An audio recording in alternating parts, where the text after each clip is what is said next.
Hi అండి. Welcome to our channel Maitri Telugu audio stories.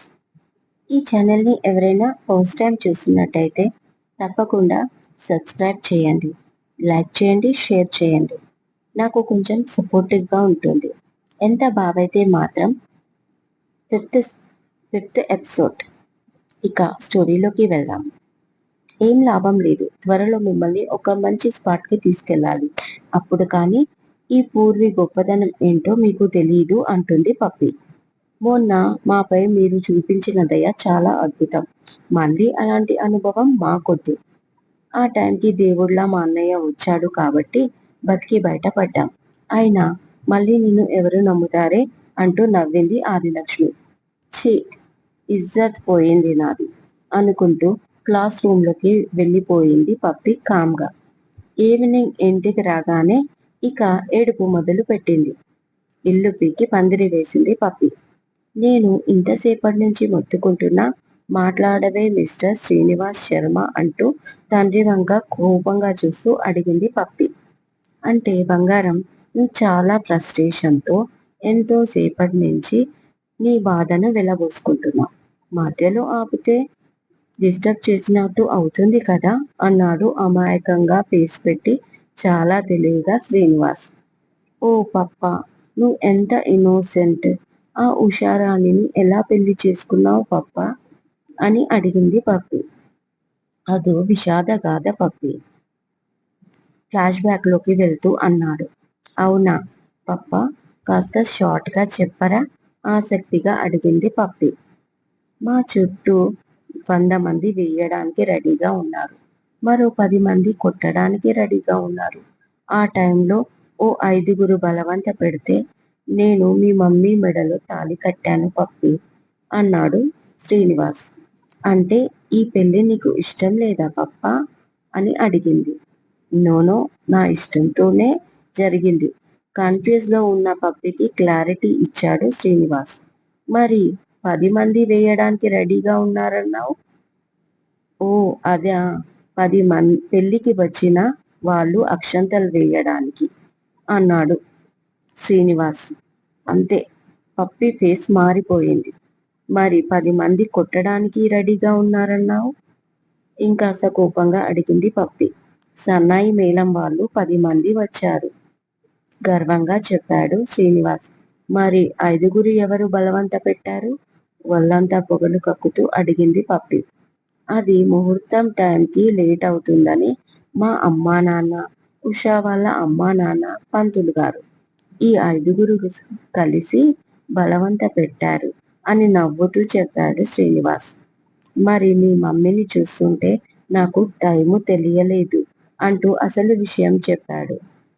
Srinivas మీద ఉన్న జాలి కోపంగా మారి అప్పటిదాకా ఉన్న కోపం కలిసి పప్పికి రెచ్చిపోయింది.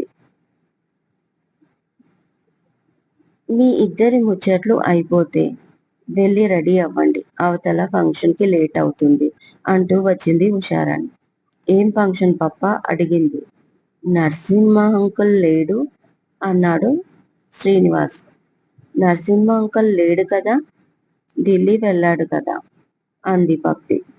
పప్పి డార్లింగ్, ఆవేశం తగ్గించుకో.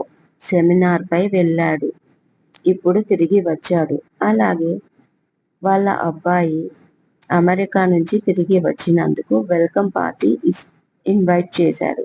ఎంతైనా హాస్పిటల్లో మీ మమ్మీ చీఫ్ డాక్టర్ కదా అన్నాడు శ్రీనివాస్. చిచి, చీఫ్ డాక్టర్ అంటుంది ఉషారాణిని చూస్తూ పప్పి. జయ మీద ఉన్న ఫ్రస్ట్రేషన్ అలా చూపిస్తుంది అని అర్థమై నవ్వుకుంది ఉషారాణి.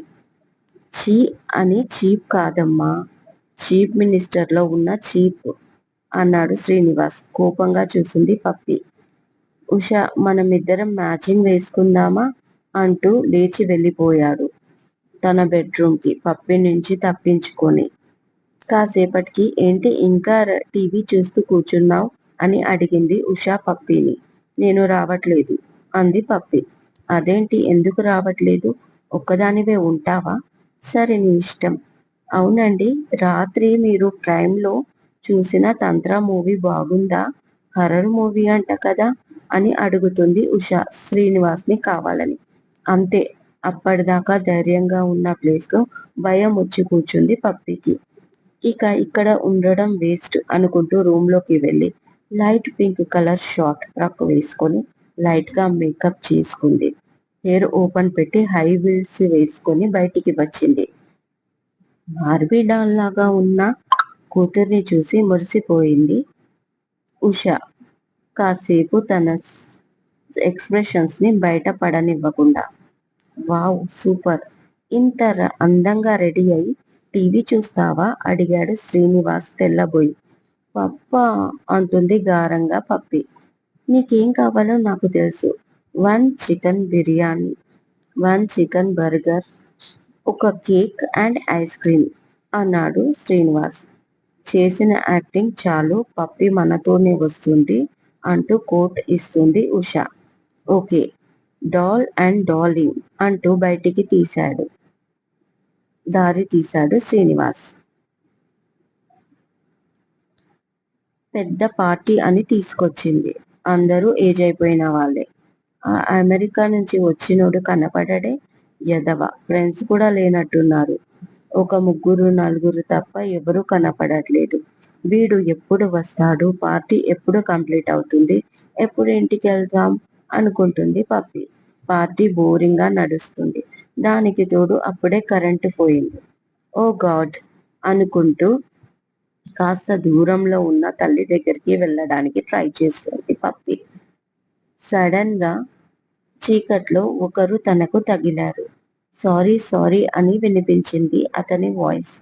అతని చేతుల్లో ఆమె చేతులు టచ్ అవ్వగానే టక్కున కరెంటు వచ్చింది. అప్పుడే ఒక అద్భుతం జరిగింది. అతని కళ్ళు పప్పి కళ్ళు కలుసుకున్నాయి. పప్పి గుండె వేగంగా కొట్టుకుంది. ఒక సైడ్ షార్ట్ సర్క్యూట్ జరిగి మెరుపులు మెరిశాయి. అప్పుడే ఫ్యాన్లు ఏసీలు ఆన్ అయి గాలిలో గట్టిగా వీచింది. పప్పి ఎదురుగా ఉన్నది ఎవరో కాదు, 6 అడుగుల అందగాడు, అమెరికా నుంచి ల్యాండ్ అయినోడు సుశీల్. యూ యూ ఆశ్చర్యంగా తనని చూసి అంటున్నాడు. గుర్తుపట్టినట్టే ఉన్నాడు. తన చిన్ననాటి స్నేహితుణ్ణి చూసి పరవశించిపోయింది పప్పి.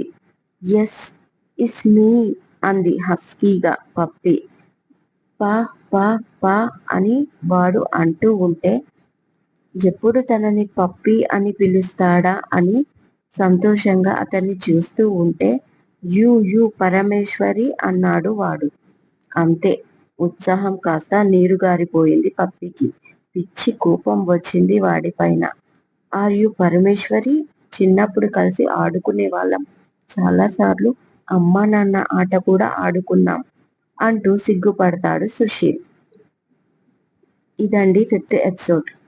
ఇంకా ముందటి ఎపిసోడ్లు చూడాలంటే నా ఛానల్ని ఒక్కసారి వాచ్ చేయండి. Thank you so much. మీ మైత్రి.